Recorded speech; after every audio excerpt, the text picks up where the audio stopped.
Hi everyone, thank you for joining me. This is another entry in my fall 2021 series where I'm going to be discussing horror films of the 1930s and 1940s, just in time for the Halloween season. And I'm going to be discussing another film directed by classic director Michael Curtiz. I just talked about Dr. X, which was kind of before this, and it's kind of a companion piece in a way. This one, it's 1933's The Mystery of the Wax Museum. And this features a lot of the same cast as in Dr. X, including Lionel Atwill as the main star, really. And then you have Fay Wray, also of King Kong fame, again appearing in another movie along with Lionel Atwill. And also we have Glenda Farrell in here, which we'll get into in a moment.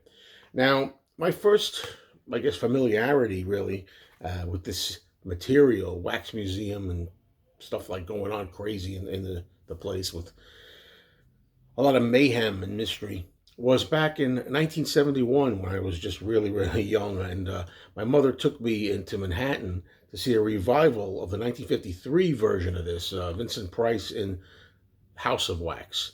House of Wax, of course, three-dimensional film. That was the real introduction to Wax Museum movies. And I think I prefer the film House of Wax, a remake, to this one, which is really the first time this is really filmed.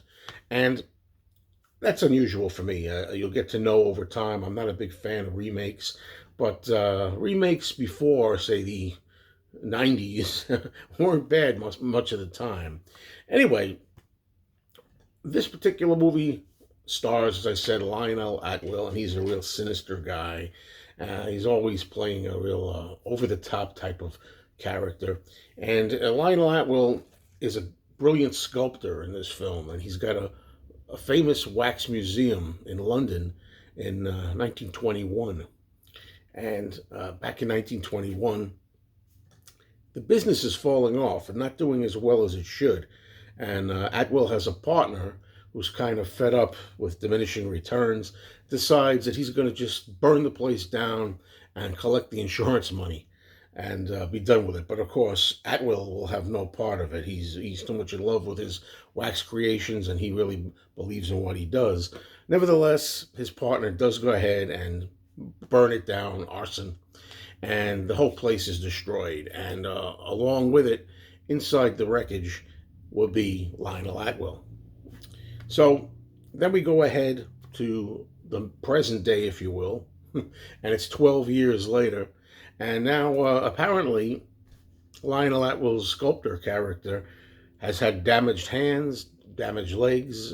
He can no longer work, can no longer make his masterful creations in wax. So he has other people do the work for him at his instruction, and he has to operate from a wheelchair.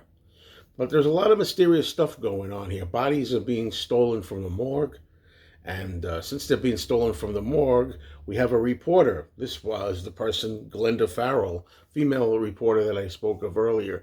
And I like the fact in this movie that she's a strong character. I like strong women. No problem with that. No problem with strong women in films. But she's a little bit much in here at times. She can be a little bit too much, a little bit too machine gun delivery approach. You know, a little bit too much of that. And of course, there's a lot of snide comments and wisecracks with her, but she is the energy of the film. She may be a little bit too predominant in it. I think she takes over a little bit too much in the movie. Now, this film was lost for many decades. For whatever reason, they couldn't get a copy of it. And finally it turned up, but in an inferior condition. Even when they put out this film, and I forget when it was now, might have been the very early 2000s, they put it out as a special feature, an extra, with the House of Wax DVD release. It wasn't really proper. The color was not right. This is another one, like Dr. X before it, that was done in the two-strip, two-color, early Technicolor process.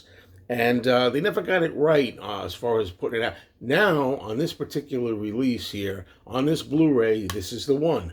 This is the best it's ever looked. This only came out a couple of years ago, and they did a fantastic job. And this really helps the movie. It really gives it a boost. You have to get it on this one. It's the same old story, folks. I'm also promoting, in some cases, certain releases if I think they're the finest that they can be. So yeah, this is the one you want. Now, for me, I've always preferred 1953's House of Wax because I went to see that in the theater. My mother took me to see it, when I was like 9 years old, and the 3D coming through the screen. First time I'd ever seen 3D. But that's a film for another day. I think it's obvious in this movie, in my opinion, who the bad person is. There's a murderer in here. Somebody seems to be stealing corpses and from morgues, and some of these, let's say, wax figures look too real, too close to the real thing for comfort. So the reporter, Glenda Farrell, starts to get very suspicious of some shady goings on in this place. So, as far as I'm concerned, there's something about this movie. I've never really loved it as much as I think I should. I always felt like I should really, really like this a lot more than I do. That said, it's still a real noteworthy and must-see early 1930s talking picture of horror that everybody would like if you like the genre. To some degree. I mean, again, I think House of Wax is a little better, but overall, I have to give this film 3 stars out of 4. And you're going into this, I thought I might give it a 2.5. I kind of respect it for its time and the strength of the day it was made, a little more than now. So that's why I'm giving it that edge to 3. It's a good early horror film. I just wish it was even better. And yeah, that's about all I could say for it. So join me next time for the next film in the series that I'm doing here, 1930s. Later.